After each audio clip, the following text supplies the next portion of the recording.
Hey everyone, welcome back to Dewey Smart's SAT Grammar Prep. In this video, we're going to talk a little bit about register. So, register refers to the formality of a passage. Within the SAT Grammar section, most passages are written in a moderately serious tone. What exactly does that mean? It means you want to avoid both overly formal vocab as well as more casual phrases you may use when talking to your friends. That means that you don't want to describe things as frickin' crazy or totally awesome, but your answers should also not sound like they're coming straight out of the thesaurus.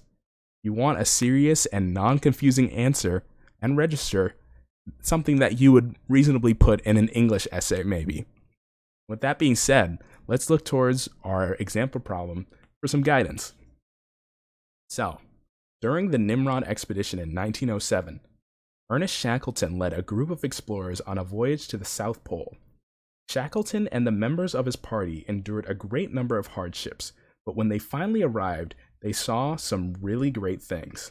Option A, no change, they saw some really great things, should immediately raise some red flags for you. First of all, saw some really great things is a little bit casual. That sounds like something you would use more in conversation. It doesn't really fit the paragraph as a whole in terms of register. Also, things is a pretty vague description. What things did they see? We don't really know.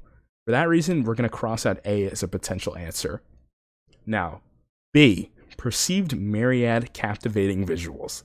That is the thesaurus answer. Way too many words in there, and words that, while formal and looking fancy, a lot of the times may just confuse the reader. Maybe they don't know what everything means, and honestly, it's just a bit too much considering the register we've had for the rest of the paragraph. So we're going to cross that out as well. Now, C and D look a little bit better. D, notice a pretty interesting arrangement. Now, that works a little bit, but one, it's still a little casual. Pretty interesting is a casual phrase, and also a pretty interesting arrangement does not really elaborate in the way we want to. What does a pretty interesting arrangement in the South Pole even mean? An arrangement of snow? I mean, there's no one there to set anything up, so it doesn't really make a lot of sense in the context, in addition to being a little bit casual.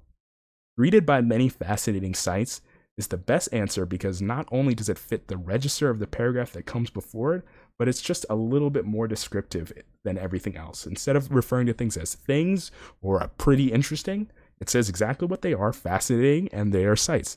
It's concise, and it makes the most sense in the context of the paragraph.